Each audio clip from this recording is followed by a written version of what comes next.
नमस्कार दोस्तों, defence show में आपका स्वागत है। तो दोस्तों, बहुत ही बड़ा अपडेट है। चीन से चल रहे तनाव के बीच इंडियन एयरफोर्स ने भी तैयारियां शुरू कर दी है एक संभावित युद्ध की। जी हां दोस्तों, उत्तराखंड में ये तैयारियां इंडियन एयरफोर्स कर रही है और उत्तराखंड में ही इंडियन एयरफोर्स को जमीन भी अलॉट की गई है। तो ये जमीन क्यों दी जा रही है, किस तरह की तैयारियां इंडियन एयरफोर्स यहां पर कर रही है और रिसेंटली भारत और चीन के बीच एक 5 पॉइंट प्लान पर सहमति बनी थी, तो उसके बावजूद भी भारत ऐसी तैयारियां क्यों कर रहा है, ये सारी बातें मैं आपको बताऊंगा इस वीडियो में। तो वीडियो में अंत तक बने रहिए। साथ ही लेटेस्ट डिफेंस अपडेट्स के लिए चैनल को सब्सक्राइब कर लीजिए। तो चलिए वीडियो शुरू करते हैं।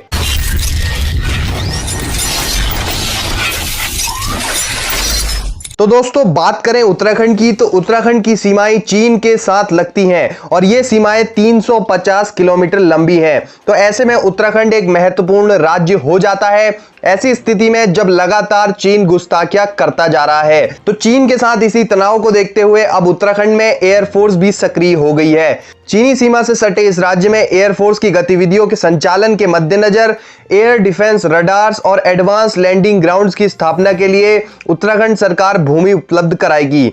दोस्तों, उत्तराखंड सीएम और एयर मार्शल राजेश कुमार के बीच इसको लेकर रिसेंटली एक मीटिंग में सहमति बनी है। तय किया गया है कि भूमि की उपलब्धता के लिए एयरफोर्स व शासन स्तर पर नोडल अधिकारी नामित किए जाएंगे। ये अधिकारी संयुक्त रूप से आवश्यकता अनुसार भूमि चिन्हीकरण के संबंध में त्वरित कार्रवाई करेंगे। एयरफोर्स की सेंट्रल एयर कमांड के UC in chief air marshal Rajesh Kumar ने रिसेंटली उत्तराखंड सीएम से मुलाकात की है। इस दौरान उन्होंने पंतनगर, जौलीग्रांट और पिथौरागढ़ के हवाई अड्डे के विस्तार के साथ ही चौखुटिया एयरपोर्ट के लिए भी भूमि उपलब्ध कराने पर जोर दिया है। उन्होंने कहा कि उत्तर पूर्व क्षेत्र की ही भांति उत्तराखंड के चमोली, पिथौरागढ़ और उत्तरकाशी जिलों में एयर डिफेंस रडार्स की स्थापना के लिए भूमि की उपलब्धता होना सुविधा देगा। उन्होंने कहा कि मौजूदा परिस्थितियों में उत्तराखंड जैसे सीमांत क्षेत्रों में उपयुक्त स्थलों पर रडार और एयर स्ट्रिप्स की सुविधा जरूरी है। वहीं उत्तराखंड के मुख्यमंत्री ने कहा है कि सैनिक बहुल उत्तराखंड में सेना को सम्मान देना यहां के निवासियों की परंपरा रही है। सैन्य गतिविधियों के लिए भूमि की उपलब्धता के लिए राज्य का हमेशा सहयोगात्मक रवैया रहा है।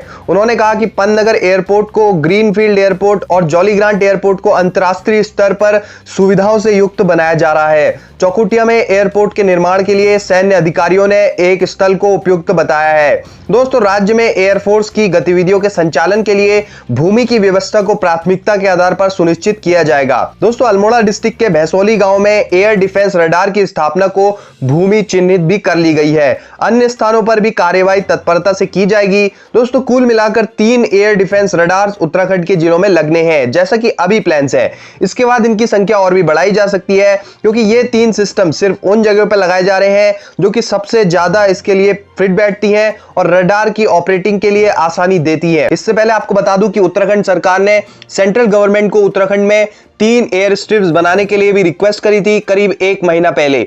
जैसा कि तनाव बढ़ता ही जा रहा है, तो उसे देखते हुए यह बहुत ही जरूरी हो गया था कि उत्तराखंड में आर्म्ड फोर्सेस की गतिविधियां बढ़े। दोस्तों, जैसा कि मैंने आपको बताया कि भारत और चीन के बीच एक 5 पॉइंट प्लान पर सहमति बनी है, जिससे कि दोनों देश तनाव को कम करने पर काम करेंगे। लेकिन इसके बावजूद इंडियन एयरफोर्स का यह कदम उठाना कहां तक फिट बैठता है? तो दोस्तों, जैसा कि हम पहले भी देख चुके हैं कि चीन पर बिल्कुल भी भरोसा नहीं किया जा सकता। चीन एक कम्युनिस्ट देश है जिसके लिए कोई भी समझौता, कोई भी रूल्स कोई मायने नहीं रखते। तो ऐसे में यह मान लेना कि इस 5 पॉइंट प्लान के बाद चीन पीछे हट जाएगा, यह एक बहुत बड़ी बेवकूफी रहेगी। उल्टा यह हो सकता है कि भारतीय सेना के पीछे हटने के बाद चीनी सेना उन पोजीशंस पर कंट्रोल ले ले जिन पर अभी भारत ने पोजीशंस ली हैं, और ये पोजीशंस बहुत ही ज्यादा फायदा देती हैं। तो एज अ डिफेंस स्ट्रेटजी ये रडार्स यहां पर लगाना बहुत ही महत्वपूर्ण है। साथ ही उत्तराखंड में एयर स्ट्रिप्स बनने से इंडियन एयरफोर्स को भी ऑपरेट करने में काफी सुविधाएं होंगी।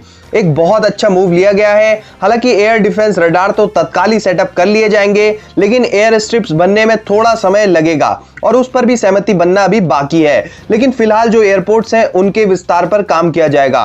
तो लंबे कॉन्टेक्स्ट में देखें तो ये सारी चीजें भारत के या फिर कहें इंडियन एयरफोर्स के बहुत ज्यादा काम आने वाली है। तो आप क्या सोचते हैं इस बारे में कमेंट सेक्शन में जरूर बताएं। साथ ही लेटेस्ट डिफेंस अपडेट्स के लिए चैनल को सब्सक्राइब कर लें। जय हिंद, वंदे मातरम।